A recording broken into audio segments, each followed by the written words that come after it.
বিজয়ের 50 বছরে বিপ্লব এসেছে যোগাযোগ খাতে। দ্বিতল সেতু, টানেল আর মেট্রো রেলের যুগে দেশ তৈরি হয়েছে 21,000 কিলোমিটার সড়ক। প্রযুক্তিতে বাংলাদেশের অভাবনীয় সাফল্য। মহাকাশে নিজস্ব স্যাটেলাইট, ডিজিটাল অর্থনীতিতে ভূমিকা রাখছে 13 কোটি ইন্টারনেট গ্রাহক। 40 বছর ধরে দেশের পতাকা তৈরি করেই সংসার চালাচ্ছেন চট্টগ্রামের আবু খলিফা।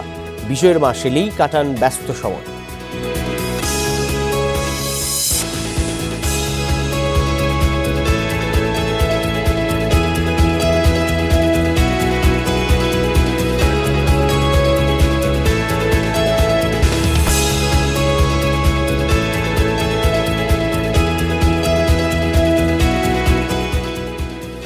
এতক্ষণ শিরোনাম দেখছিলেন, আপনাদের সাথে আছি আমি সাইফুদ্দিন রবিন। বিজয়ের 50 বছরের বিপ্লব এসেছে অবকাঠামো খাতে। যোগাযোগ বাড়াতে সড়ক তৈরি হয়েছে একের পর এক। দ্বিতল সেতু, টানেল আর মেট্রো রেলের নতুন যুগে প্রবেশ করেছে বাংলাদেশ। নির্মাণ শেষে প্রতিটি কাঠামো কাজ করবে অর্থনীতির ধমনী হিসেবে। সরকারি সিদ্ধান্ত আপাতত আর নতুন মেগা স্ট্রাকচার নয়, চলমান বড় প্রকল্পের সুফল নিশ্চিত করেই আসবে পরের ভাবনা। বাকিটা জানাচ্ছেন তৌহিদ স্যার।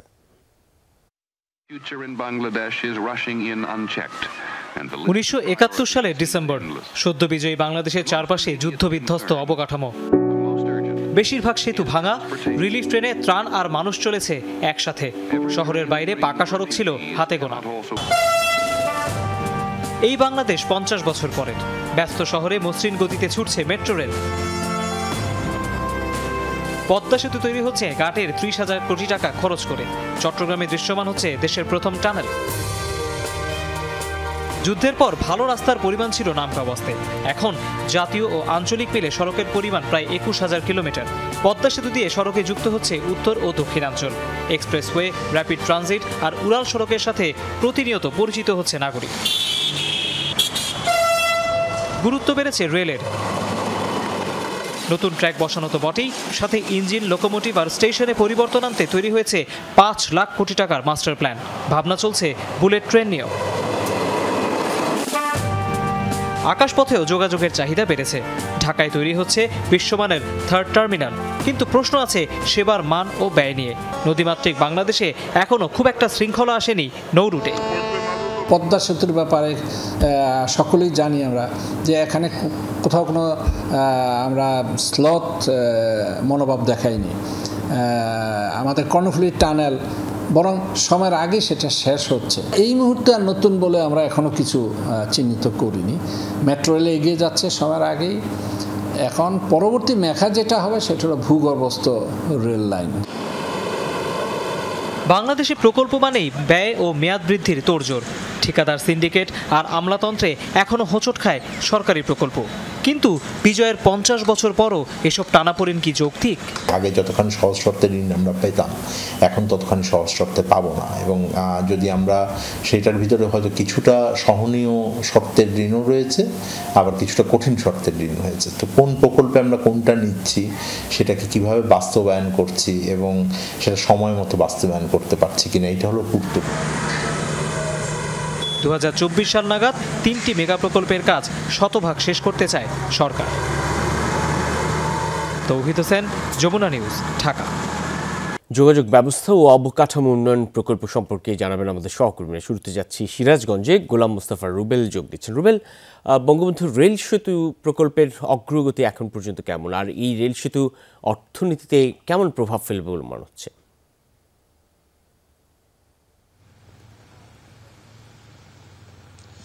রবিন, আসলে বিজয়ের 50 বছরে সবচেয়ে অগ্রগতি কিন্তু হচ্ছে এই যোগাযোগ ব্যবস্থায়। তারই কিন্তু ধারাবাহিকতায় সবচেয়ে বড় যে প্রকল্প বঙ্গবন্ধু রেল সেতু, এটি দেখানোর চেষ্টা করি। সেই বঙ্গবন্ধু সেই রেল সেতুটি কিন্তু ইতিমধ্যেই কাজ চলমান রয়েছে। প্রায় 30 থেকে 34% মতো কাজ কিন্তু ইতিমধ্যে তারা সমাপ্ত করতে পেরেছেন এবং চলমান রয়েছে এই উন্নয়নের ধারাবাহিকতা। অর্থাৎ এই রেল সেতুটি যদি এই সিরাজগঞ্জের উপর দিয়ে যখনই হয়ে যাবে, অর্থাৎ যখন চালু হবে, তখন কিন্তু সবচেয়ে বেশি অর্থনীতিতে প্রভাব ফেলবে সিরাজগঞ্জ সহ উত্তরবঙ্গ এবং পশ্চিমবঙ্গে।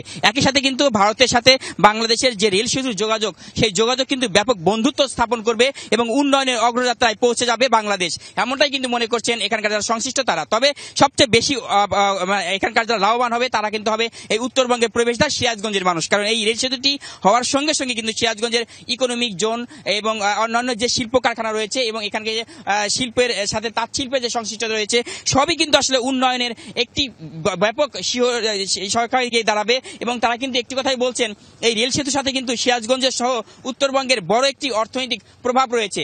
যখনই রেল সেতুটি হবে তখনই কিন্তু এই রেল এখান দিয়ে যে সমস্ত রেল চলাচল করবে, সেখানে মালবাহী রেল চলাচল করবে, মানুষের যোগাযোগ ব্যবস্থা উন্নত হবে। মানুষের যোগাযোগ ব্যবস্থা যত উন্নত হবে ততই কিন্তু বাংলাদেশ এগিয়ে যাবে এবং অর্থনৈতিক চাকা কিন্তু অনেকটাই সচ্ছল হবে। যে কারণে কিন্তু আসলে আমরা কিন্তু স্বপ্ন দেখছি, অর্থাৎ সিরাজগঞ্জের মানুষ একটা কথা বলছে, তারা স্বপ্ন দেখছে এই রেল সেতুটির মধ্য দিয়ে সিরাজগঞ্জের অর্থনীতির চাকা কিন্তু নতুন রূপে তারা রূপান্তরিত করতে পারবেন। একই সাথে কিন্তু এখানকার যে সমস্ত শিল্প কারখানাগুলো রয়েছে সেগুলো কিন্তু অনেকটা অগ্রগতি বেরিয়ে যাবে এবং একই সাথে কিন্তু রাস্তাঘাটের উন্নয়ন, যোগাযোগের উন্নয়ন এবং এই সময় এই বিজয়ের 50 বছরে যে উন্নয়নটি হচ্ছে এবং রাস্তার বিশেষ করে আমাদের এখানে সড়ক পথের যে উন্নয়ন হচ্ছে, সব মিলে কিন্তু আসলে এই সড়ক পথের যে উন্নয়নটা হচ্ছে এটা থেকে কিন্তু সিরাজগঞ্জ সহ উত্তরবঙ্গের মানুষ সবচেয়ে বেশি লাভবান হবে। এ কারণে যে সিরাজগঞ্জের সহ উত্তরবঙ্গে কিন্তু ব্যাপকভাবেই যে সমস্ত শিল্প কারখানা রয়েছে সেগুলো কিন্তু বৃদ্ধি পাচ্ছে। অর্থাৎ এই রেল সেতুর মধ্যে দিয়ে সিরাজগঞ্জ তথা উত্তরবঙ্গের মানুষ নতুন একটি স্বপ্ন দেখছেন। রবিন, ধন্যবাদ। সহকর্মী গোলাম মোস্তফা রুবেল জানাচ্ছেন সিরাজগঞ্জ থেকে। দর্শক, ভারতের রাষ্ট্রপতি বাংলাদেশে এসে পৌঁছেছেন, আমরা একটু সেই দৃশ্যটা আসলে দেখে আসতে চাই।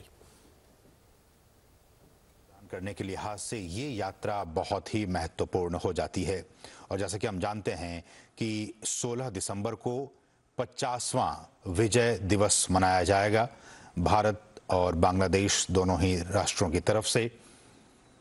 और इस यात्रा के लिए कि राष्ट्रपति रामनाथ कोविंद आए इस समारोह में, इसलिए बांग्लादेश के राष्ट्रपति ने দর্শক, আমরা দেখতে পাচ্ছি ভারতের রাষ্ট্রপতি রামনাথ কোবিন্দ বাংলাদেশে এসে পৌঁছেছেন 3 দিনের রাষ্ট্রীয় সফরে এবং তিনি অংশ নেবেন স্বাধীনতার সুবর্ণ জয়ন্তীর যে আয়োজন, সেই আয়োজনে রামনাথ কোবিন্দকে স্বাগত জানাতে বিমানবন্দরে বাংলাদেশের রাষ্ট্রপতি আব্দুল হামিদ অংশ নিয়েছেন। তিনি স্বাগত জানিয়েছেন রামনাথ কোবিন্দকে এবং বিমানবন্দর চত্বরের চিত্রটা আমরা দেখতে পাচ্ছি।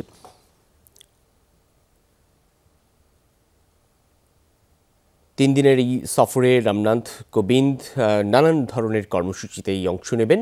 বাংলাদেশের সম্পর্ক উন্নয়নে, বাংলাদেশের সঙ্গে ভারতের সম্পর্ক উন্নয়নে এবং নানান ধরনের বিষয় নিয়ে আলোচনাও হবে এবং সেই সঙ্গে তিনি আজকে দিন থেকে আসলে ব্যস্ত সফরসূচি তার রয়েছে। এছাড়া আগামীকাল তো স্বাধীনতা সুবর্ণ জয়ন্তীর সেই বিজয় দিবসের আয়োজনে তিনি অংশ নেবেন এবং সুবর্ণ জয়ন্তীর এই আয়োজনে অংশ নেওয়ার বিষয়টি চূড়ান্ত হয়েছে। বেশ আগেই তাকে আমন্ত্রণ জানানো হয়েছিল, পরবর্তীতে সেই আমন্ত্রণের সম্মতি জ্ঞাপন এবং অবশেষে বাংলাদেশে আসলেন খানিক আগে ভারতের রাষ্ট্রপতি রামনাথ কোবিন্দ।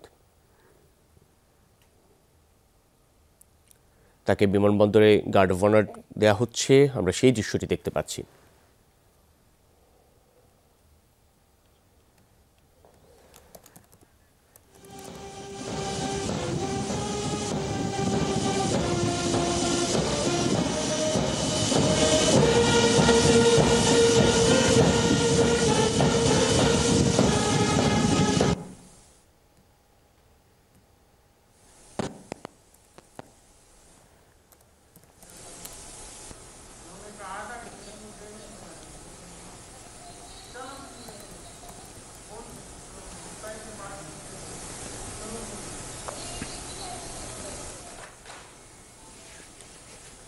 স্বাধীনতার সুবর্ণ জয়ন্তী ও মুজিব বর্ষের বর্ণাঢ্য সমাপনী অনুষ্ঠানকাল, সেই উপলক্ষেই ঢাকায় এসেছেন ভারতীয় রাষ্ট্রপতি রামনাথ কোবিন্দ। হযরত শাহজালাল আন্তর্জাতিক বিমানবন্দরে তাকে লাল গালিচার সংবর্ধনা দেওয়া হচ্ছে এবং রাষ্ট্রপতি আব্দুল হামিদ সেখানে রয়েছেন।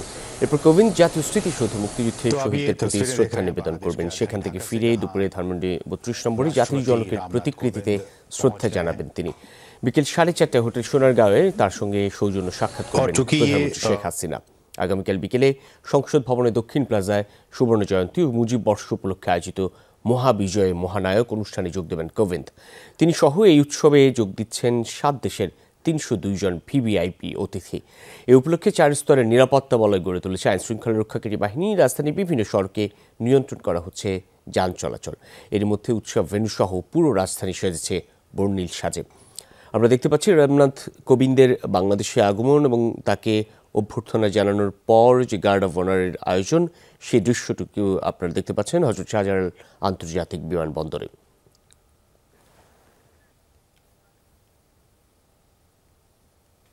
उन संबंधों को मद्देनजर रखते हुए आने वाले दिनों में और बीते एक दशक में व्यापार की बात की जाए, कनेक्टिविटी की बात की जाए, ऊर्जा संबंधों की बात की जाए, रक्षा संबंधों की बात की जाए, इन तमाम क्षेत्रों में भारत और बांग्लादेश लगातार एक दूसरे का सहयोग कर रहे हैं। इसी कड़ी में हम जानते हैं कि चूंकि भारत का बहुत ही बांग्लादेश मुल्क बांग्लादेश है और স্বাধীনতার সুবর্ণ জয়ন্তী এবং মুজিব বর্ষের সমাপনী দিবসের এই আয়োজনে যোগ দেওয়ার জন্য যেমনটি এসেছেন রামনাথ কোবিন্দ ভারতের রাষ্ট্রপতি, ঠিক তেমনি ভারত বাংলাদেশের যে সম্পর্ক, সেই সম্পর্কের 50 বছর পূর্তি উপলক্ষে রাষ্ট্রপতি মোহাম্মদ আব্দুল হামিদের আমন্ত্রণেই তিনি বাংলাদেশ সফর করবেন। 3 দিনের সেই রাষ্ট্রীয় সফর আপনারা দেখতে পাচ্ছেন। রামনাথ কোবিন্দ, তাকে গার্ড অফ অনার দেওয়া হচ্ছে এবং রাষ্ট্রপতি আব্দুল হামিদও সেই মঞ্চেই রয়েছেন। ভারতের রাষ্ট্রপতি 16 ডিসেম্বর আগামীকাল মহান বিজয় দিবস, সেই বিজয় দিবসে জাতীয় প্যারেড গ্রাউন্ডে অনুষ্ঠেয় বাংলাদেশের বিজয় দিবসের সুবর্ণ জয়ন্তী উপলক্ষে আয়োজিত অনুষ্ঠানে গেস্ট অব অনার হিসেবে অংশ নেবেন। এছাড়া বিকেলে তিনি জাতীয় সংসদের দক্ষিণ প্লাজায় বাংলাদেশের বিজয়ের সুবর্ণ জয়ন্তীর ঐতিহাসিক মুহূর্তে জাতির পিতার প্রতি শ্রদ্ধা এবং কৃতজ্ঞতা প্রকাশ এবং রক্তস্নাত বিজয়ের যে আবেগ ও আনন্দ, সেই উদযাপনের জন্য, স্বাধীনতার সুবর্ণ জয়ন্তী উদযাপনের জন্য মহাবিজয়ের মহানায়ক অনুষ্ঠানে অংশ নেবেন। তার বাংলাদেশের সফরকে ঘিরে মোটামুটি একটা বড় ধরনের নিরাপত্তা বলয় তৈরি করা হয়েছে, কারণ শুধুমাত্র ভারতের রাষ্ট্রপতি রামনাথ কোবিন্দই নয়, আরও 302 জন মোট তিনি সহ ভিভিআইপি অতিথি যোগ দেবেন বাংলাদেশের এই অনুষ্ঠানগুলোতে। জাতীয় প্যারেড গ্রাউন্ডে আয়োজিত বিজয় দিবসে সেই অনুষ্ঠানে যোগ দিতে 7টি দেশের প্রতিরক্ষা বাহিনীর প্রতিনিধি দলও বাংলাদেশে এসেছে। ভারত, ভুটান, রাশিয়া, যুক্তরাষ্ট্র, মেক্সিকো, তুরস্ক এবং ইন্দোনেশিয়া, সেই দেশের প্রতিনিধি দলরা প্যারেড গ্রাউন্ডে সেই প্যারেডে অংশ নেবেন। দেখতে পাচ্ছেন Ram Nath Kovind guard of honour গ্রহণ করছেন।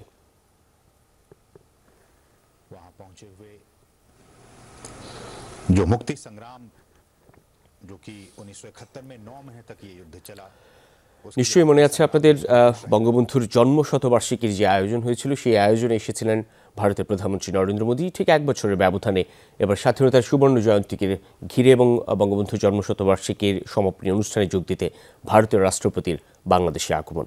3 দিনের সফর তাঁর। সেই 3 দিনের সফরে বাংলাদেশ ভারতের যে 50 বছরের সম্পর্ক, সেই সম্পর্ককে অনন্য এক উচ্চতায় নিয়ে যাওয়ার ক্ষেত্রে এই সফরটা একটা গুরুত্বপূর্ণ ভূমিকা রাখবে এবং শীর্ষ নেতৃবৃন্দের সঙ্গে বৈঠকে, রাষ্ট্রপতিদের সঙ্গে বৈঠকে, প্রধানমন্ত্রীর সঙ্গে বৈঠকে সেই বিষয়গুলো নিশ্চয়ই আলোচনায় আসবে, সে প্রত্যাশা জানাচ্ছেন পররাষ্ট্রমন্ত্রী। এবং তিনি জানিয়েছেন হযরত শাহজালাল আন্তর্জাতিক বিমানবন্দরে আজকে রাষ্ট্রপতিকে স্বাগত জানাবেন বাংলাদেশের রাষ্ট্রপতি, যেটি আমরা দেখতেই পাচ্ছি। রাষ্ট্রপতি স্বাগত জানিয়েছেন এবং এ সময় ভারতের রাষ্ট্রপতিকে গার্ড অফ অনার প্রদান করা হচ্ছে। এখন দুপুর নাগাদ তিনি ধানমন্ডি 32-এ অবস্থিত জাতির পিতা বঙ্গবন্ধু শেখ মুজিবুর রহমান স্মৃতি জাদুঘর পরিদর্শন করার কথাও রয়েছে এবং জাতির পিতার প্রতি শ্রদ্ধা জ্ঞাপন তো থাকছেই।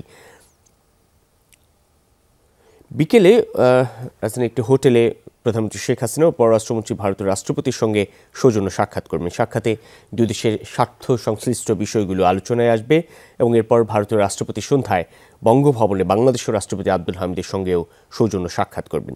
এ সময় বাংলাদেশের মহান মুক্তিযুদ্ধের সময় ব্যবহৃত একটি TT-55 ট্যাঙ্ক এবং একটি MiG-29 যুদ্ধ বিমান বাংলাদেশ জাতীয় জাদুঘরে সংরক্ষণ এবং প্রদর্শনীর জন্য ভারতের রাষ্ট্রপতি উপহার হিসেবে প্রদান করবেন। স্বাধীনতার সুবর্ণ জয়ন্তীতে এটা একটা বড় উপহারই বলা চলে, কেননা বাংলাদেশের সঙ্গে ভারতের যে সম্পর্ক, 50 বছরের যে সম্পর্ক, সেই সম্পর্ক মুক্তিযুদ্ধকালীন সময়কাল থেকেই, এবং সেই স্বাধীনতার সুবর্ণ জয়ন্তীর সঙ্গে সঙ্গে এই সম্পর্কের উন্নয়নে এই ধরনের সফর একটা বড় ভূমিকা রাখবে বলে মনে করেন আন্তর্জাতিক বিশ্লেষক, রাজনীতি বিশ্লেষক প্রত্যেকেই।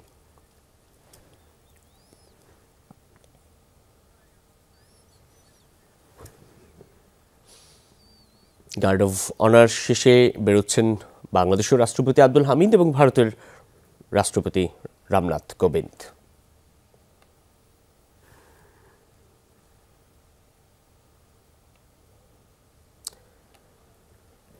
আজকের এই কর্মসূচি এবং আগামীকাল বিজয় দিবসের এবং মুজিব বর্ষের অর্থাৎ বঙ্গবন্ধুর জন্মশতবার্ষিকীর সমাপনী অনুষ্ঠানে অংশ নেওয়ার পর ভারতীয় রাষ্ট্রপতি রামনাথ কোবিন্দ তৃতীয় দিন অর্থাৎ আগামী শুক্রবার ভারতের রাষ্ট্রপতি ঢাকার রমনার কালী মন্দিরে সদ্য সংস্কার করা অংশের উদ্বোধন করবেন এবং মন্দিরটি পরিদর্শন করবেন। একই দিন দুপুরে তিনি দিল্লির উদ্দেশ্যে ঢাকা ত্যাগ করবেন। মোটামুটি 3 দিনের একটি রাষ্ট্রীয় সফরে বর্তমানে বাংলাদেশে এসে পৌঁছলেন ভারতের রাষ্ট্রপতি রামনাথ কোবিন্দ, যিনি হযরত শাহজালাল আন্তর্জাতিক বিমানবন্দরে গ্রহণ করলেন গার্ড অফ অনার। তাকে স্বাগত জানিয়েছেন বাংলাদেশের রাষ্ট্রপতি আব্দুল হামিদ। সন্ধ্যায় বঙ্গভবনে যাওয়ার কথা রয়েছে ভারতীয় রাষ্ট্রপতি রামনাথ কোবিন্দের এবং বাংলাদেশের রাষ্ট্রপতি আব্দুল হামিদের সঙ্গে সেই সৌজন্য সাক্ষাৎকালে তিনি বাংলাদেশের মুক্তিযুদ্ধের সময়ে, মহান মুক্তিযুদ্ধের সময়ে যখন ভারত একটা বড় ভূমিকা রেখেছিল, ভারতের সহযোগিতাও ছিল, সেই সময়কালে ব্যবহৃত একটি T-55 ট্যাঙ্ক এবং একটি MiG-29 যুদ্ধ বিমান বাংলাদেশের জাতীয় জাদুঘরে সংরক্ষণ এবং প্রদর্শনের জন্য উপহার হিসেবে প্রদান করবেন ভারতের রাষ্ট্রপতি। এবং এর আগে বাংলাদেশের প্রধানমন্ত্রী শেখ হাসিনা এবং পররাষ্ট্রমন্ত্রী ভারতের রাষ্ট্রপতির সঙ্গে সৌজন্য সাক্ষাৎ করবেন এবং সেই সাক্ষাতে দুই দেশের স্বার্থ সংশ্লিষ্ট বিষয়গুলো আলোচনায় আসবে এবং এই সম্পর্ক কী করে আরও এগিয়ে নিয়ে যাওয়া যায় সেই বিষয়টা গুরুত্ব পাবে, এমনটি জানিয়েছেন বাংলাদেশের পররাষ্ট্রমন্ত্রী A.K.M আব্দুল মোমেন। এবং 3 দিনের এই সফর, যেটি এর আগেও বলছিলাম, ভারতের প্রধানমন্ত্রী নরেন্দ্র মোদী এসেছিলেন মুজিব বর্ষের উদ্বোধনী আয়োজনকালে ঠিক 1 বছর আগে। বছর খানেকের ব্যবধানে এবার স্বাধীনতা সুবর্ণ জয়ন্তী এবং মুজিব বর্ষের সমাপনী অনুষ্ঠানে যোগ দেওয়ার জন্য আসলেন ভারতীয় রাষ্ট্রপতি রামনাথ কোবিন্দ।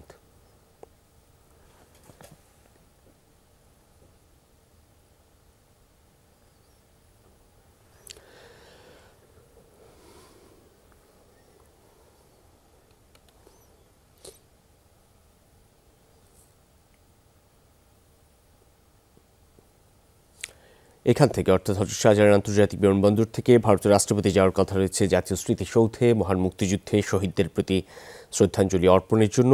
এবং এরপর দুপুরে ধানমন্ডি 32-এ জাতির পিতা বঙ্গবন্ধু শেখ মুজিবুর রহমানের স্মৃতি জাদুঘর পরিদর্শন এবং জাতির পিতার প্রতিকৃতিতে শ্রদ্ধা জ্ঞাপনের আয়োজন। আপনারা জানেন যে আগামীকাল মহান বিজয় দিবস, সেই বিজয় দিবসে জাতীয় প্যারেড গ্রাউন্ডে গেস্ট অফ অনার হিসেবে যোগ দেবেন ভারতের রাষ্ট্রপতি রামনাথ কোবিন্দ, যেখানে বাংলাদেশের প্রতিরক্ষা বাহিনীর সদস্যরা সহ 7টি দেশের প্রতিরক্ষা বাহিনী, ভারত, ভুটান, রাশিয়া, যুক্তরাষ্ট্র, মেক্সিকো, তুরস্ক, ইন্দোনেশিয়ার সেনারা প্যারেডে অংশ নেবেন। এবার জানাবো স্টক এক্সচেঞ্জের খবরাখবর। স্টক এক্সচেঞ্জের আজকের দৃষ্টি যদি দিতে চাই, ডিএসসি এক্স ইন্ডেক্স নিম্নমুখী প্রবণতা আমরা লক্ষ্য করছি। ডিএসসি এস ইন্ডেক্স বেশ ঊর্ধ্বমুখী, ডিএসসি 30 সূচকও নিম্নমুখী প্রবণতা লক্ষ্য করা যাচ্ছে। আজ এখন পর্যন্ত লেনদেন হয়েছে 57,204টি শেয়ার এবং যার মূল্য 310 কোটি টাকার মতো। এবং অন্যদিকে যদি বলতে চাই ঊর্ধ্বগতি প্রবণতায় 152টি শেয়ারের লেনদেন বেশ ঊর্ধ্বগতি, 142টি কোম্পানির শেয়ার নিম্নমুখী প্রবণতা লক্ষ্য করা যাচ্ছে। অন্যদিকে অপরিবর্তিত 79টি কোম্পানির শেয়ারের লেনদেন। যদি যেতে চাই একটু চট্টগ্রাম স্টক এক্সচেঞ্জে সিএসসির খবর জানাতে চাই, সিএসসিতে 168টি শেয়ার এবং 63টি শেয়ার ঊর্ধ্বমুখী এবং 76টি শেয়ার নিম্নমুখী, 29টি অপরিবর্তিত ছিল। এই ছিল আপাতত বিজনেস স্টোরিতে। এতক্ষণ সাথে থাকার জন্য ধন্যবাদ সকলকে।